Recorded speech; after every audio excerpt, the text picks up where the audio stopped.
Meu nome é Guilherme e o que vou contar aconteceu há alguns meses. Não é fácil falar sobre isso, mas eu preciso tirar esse peso do peito.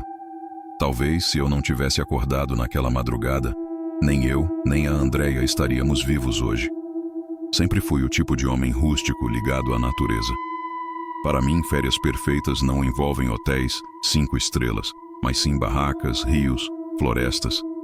E felizmente, minha namorada Andreia compartilha dessa mesma paixão. Talvez tenha sido esse amor mútuo pelo ar livre que nos uniu desde o início. Algumas semanas atrás, resolvemos sair da rotina. Já tínhamos acampado em florestas, montanhas, beira de lagos, mas nunca no deserto. Aquela vastidão silenciosa e seca nos pareceu desafiadora, misteriosa. E a promessa de noites estreladas longe de qualquer poluição luminosa foi o que selou nossa decisão. Encontrei um local remoto pela internet, permitido para acampamento, mas sem qualquer estrutura. Nada de banheiros, chuveiros ou energia elétrica, apenas terra seca, alguns círculos de pedras para fogueiras e um céu absurdamente estrelado. Perfeito. Partimos cedo, numa sexta-feira.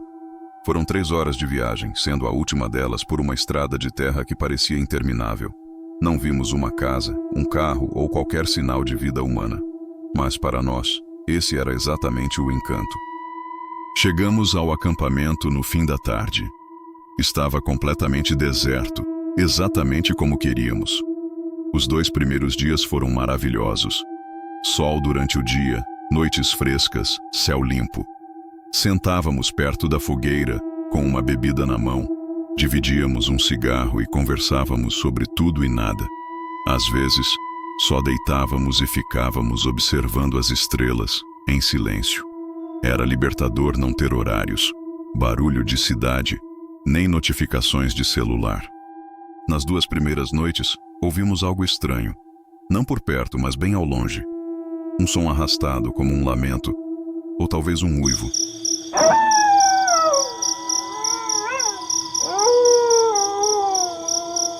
Não parecia humano, mas também não soava exatamente como um animal. Andreia olhou para mim e perguntou se eu também tinha ouvido. Assenti. Rimos, desconversamos. Eu disse que devia ser um coiote, ou talvez um puma. Ela concordou, embora com um olhar meio desconfiado. Na terceira noite, eu acordei com o som de passos fora da barraca.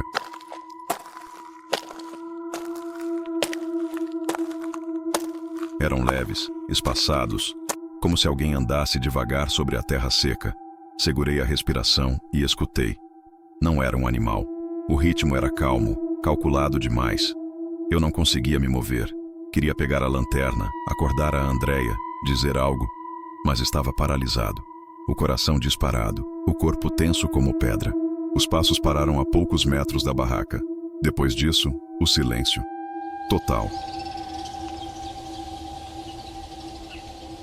Olhei para o teto da barraca, sem piscar, esperando ouvir qualquer outro som, mas nada aconteceu. Por vários minutos, só o som do vento fraco e da minha própria respiração presa. Foi quando ouvi o som nítido de um clique, como o de um isqueiro. Uma pequena chama laranja apareceu do lado de fora da barraca, na altura da cintura. Ela ficou parada por alguns segundos, depois começou a se mover devagar, como se quem estivesse segurando estivesse balançando o fogo de um lado para o outro. Fiquei imóvel, apenas observando a luz dançar do lado de fora, tentando não fazer barulho. Então, o fogo aumentou. De uma chama pequena passou a uma luz intensa, como se tivessem acendido uma tocha. Sem aviso, a pessoa jogou aquilo no chão. Ouvi o impacto seco. Um baque surdo, e em segundos, a lateral da barraca se iluminou. O calor veio tão rápido que parecia irreal. O fogo começou a se espalhar. Foi o que finalmente me tirou do transe. Acordei Andreia num pulo. Ela entendeu imediatamente o que estava acontecendo. Sem tempo para pensar, começamos a jogar nossos pertences para fora da barraca, direto na terra. Nem sei se conseguimos salvar tudo. Corremos para fora enquanto as chamas se espalhavam. Andreia pegou um galão de água e despejou sobre a fogueira improvisada. Eu comecei a pisotear as partes em chamas. Depois de alguns minutos conseguimos controlar o incêndio, mas metade da barraca estava destruída. Peguei a lanterna e comecei a vasculhar a escuridão ao nosso redor, em busca de quem tivesse feito aquilo. Mas não havia ninguém.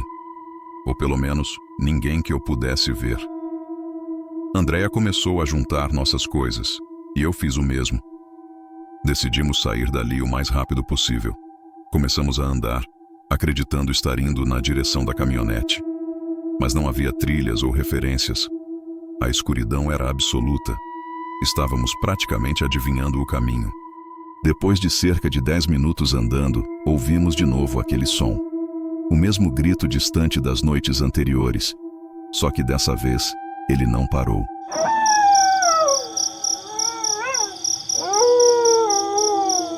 Continuou como se algo estivesse em agonia constante. Logo depois, outro grito, vindo de outro lugar. E então mais um, todos vindo de trás de nós. Ficava claro que havia mais de uma coisa lá fora. Não falei nada. Apenas segurei o braço da Andréia e comecei a andar mais rápido. Por algum milagre encontramos o carro. Jogamos tudo lá dentro às pressas, e eu arranquei o mais rápido que pude. A estrada de terra era ruim, e com os faróis altos como única iluminação, cada curva parecia perigosa. Mas a vontade de sair dali era maior do que o medo de capotar.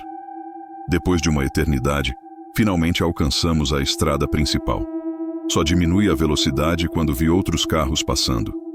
Andréia tentava se manter firme, mas eu via que ela estava prestes a desabar. E eu também. Liguei para a polícia e fizemos um boletim relatando tudo o que aconteceu. Mas até hoje, o que não me sai da cabeça é, se eu não fosse um cara de sono leve, eu e Andréia poderíamos ter morrido queimados naquela madrugada, no meio do nada.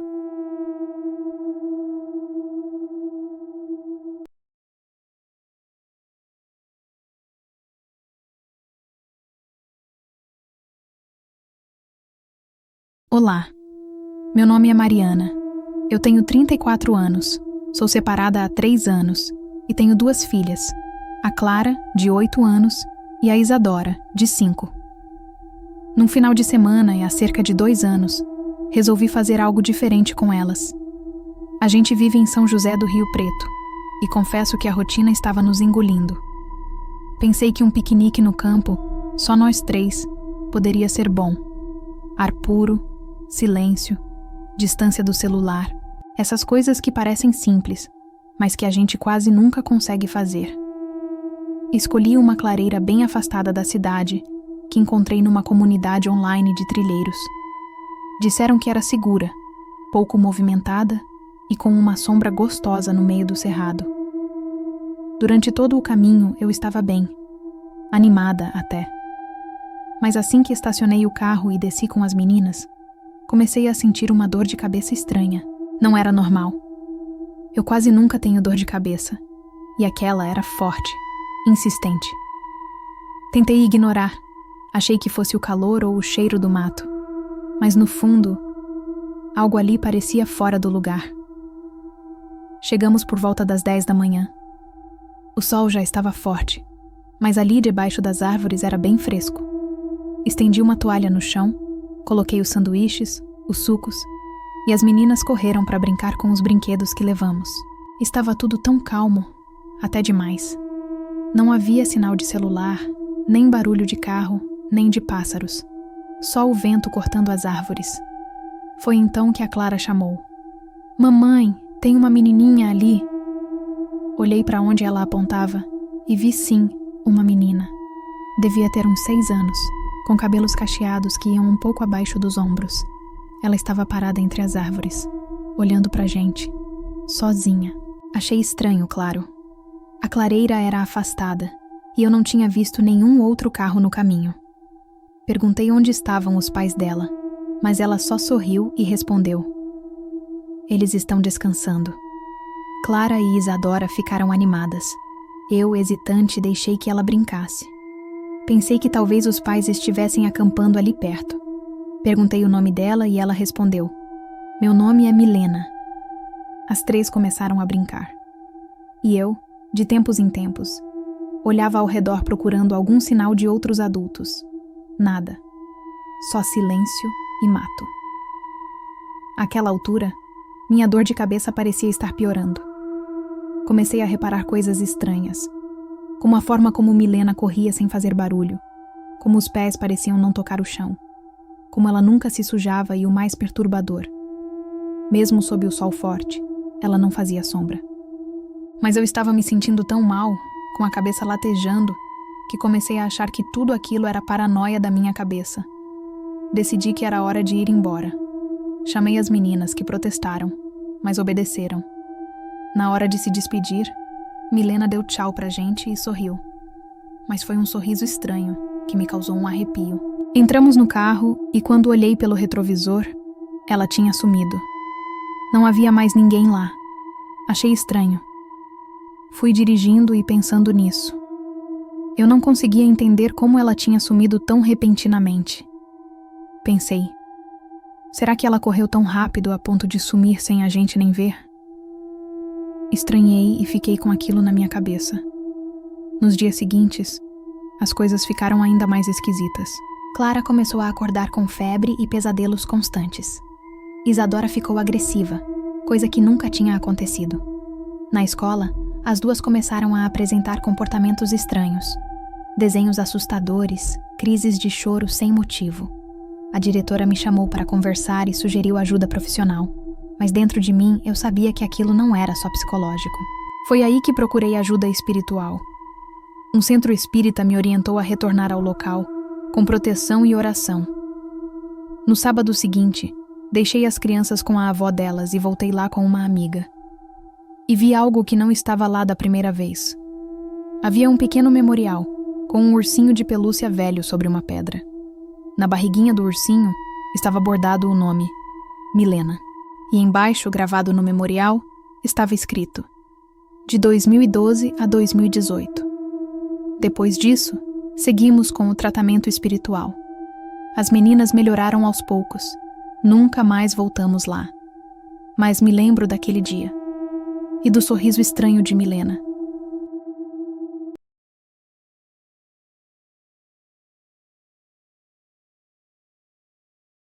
Você já teve certeza de que havia algo te observando, mesmo sem conseguir ver nada? Essa história não aconteceu há muito tempo. Faz menos de um mês que eu, Caio, aluno do último ano do ensino médio, vivi o que só posso chamar de um verdadeiro pesadelo subterrâneo. Sempre morei no interior, numa cidade onde não tem muita coisa para fazer. Então eu e meus amigos sempre curtimos explorar lugares esquecidos. Casas abandonadas, prédios em ruínas, túneis desativados, até shoppings caindo aos pedaços. A gente nunca entrava para vandalizar, era pela adrenalina, mas foi o Victor quem sempre nos levava para os lugares mais bizarros. Sabe aquele cara misterioso, calado, que parece saber de tudo? Esse era ele. Um dia, ele mandou para mim e para o Tiago o print de um perfil esquisito do Instagram. Quase ninguém seguia. As fotos eram tremidas, com legendas estranhas e comentários assustadores. Uma imagem tinha uma legenda que chamou a atenção. Dezenas de minas abandonadas no cerrado. Se você souber onde procurar. Segundo o Vitor, o dono do perfil passou algumas coordenadas para ele. E pronto. Era tudo que ele precisava para se empolgar. No sábado seguinte, fomos nós três. Eu, o Vitor e o Tiago. Pegamos meu jipe, que era ótimo para a estrada de terra, e seguimos até o local indicado no mapa. Sem endereço. Só um ponto no GPS, no meio do nada. Saímos da estrada principal e entramos numa trilha de terra batida, que logo começou a sumir. Nada de placas, nem casas, só poeira, pedras e um silêncio opressor. Estávamos prestes a desistir, quando o Tiago viu algo à direita. De longe parecia só um monte de pedras, mas quando nos aproximamos, era a entrada de uma mina de ouro abandonada, parcialmente desmoronada. Mesmo assim, ainda dava para ver o túnel escuro, atrás de vigas de madeira quase podres. Victor abriu o mapa offline, salvou a localização e disse: "Falei que existia." Tiago riu dizendo que foi sorte, mas até eu tive que admitir. Encontrar aquilo no meio do nada era quase impossível. Paramos o carro um pouco mais longe, pegamos nossas lanternas e descemos. Victor trouxe até máscaras contra a poeira. A entrada parecia ainda mais frágil de perto. Ele jogou uma pedra lá dentro. Contamos juntos. 1, 2, 3 barulhos de impacto. Depois, silêncio absoluto. O túnel era inclinado, escuro e cada vez mais frio. A madeira rangia sob nossos pés, e o único som era nossa respiração abafada pelas máscaras. Chegamos ao fundo. 3 caminhos diferentes se abriam ali. Poeira espessa, trilhos enferrujados e restos de madeira para todo lado. A gente não procurava nada. Era só pela aventura. Mas então, ouvimos.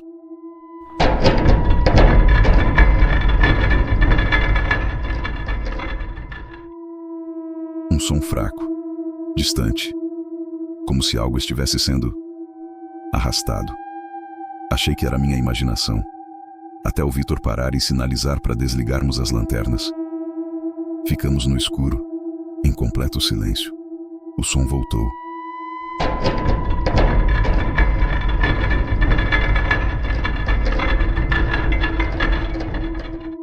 Algo arranhava o chão, devagar, como metal ou madeira sendo puxado, e parecia estar se aproximando. Ficamos congelados, até que o Thiago, sem querer, clicou na lanterna, acendeu e apagou.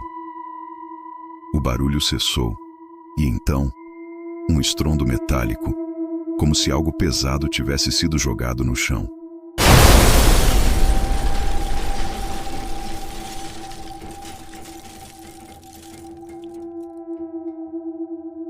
Logo depois, um grito, mas não era humano. Aquilo parecia vir do fundo do inferno. Corremos. Ouvi passos atrás de mim. O terror subiu pela minha espinha. Tropecei. Perdi um dos tênis. Quase caí, mas continuei correndo descalço. Sentia as pedras cortando meu pé. Cheguei à saída. Victor e Thiago já estavam subindo. Me arrastei escada acima. Foi a pior dor que senti na vida. Se não fosse pela adrenalina, eu não teria conseguido. Lá fora, caí no chão. Eles me ajudaram a levantar. Thiago assumiu o volante e saiu sem olhar para trás.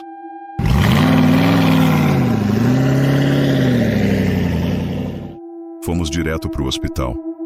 Meu pé estava destruído. Tomei antitetânica, arrancaram farpas, levei pontos. Demorei dias para voltar a andar. Uns dias depois, Thiago falou que perdeu a carteira lá. Decidimos voltar. Só até a entrada. Nada da carteira. Mas encontramos o meu tênis, a uns 3 metros da entrada.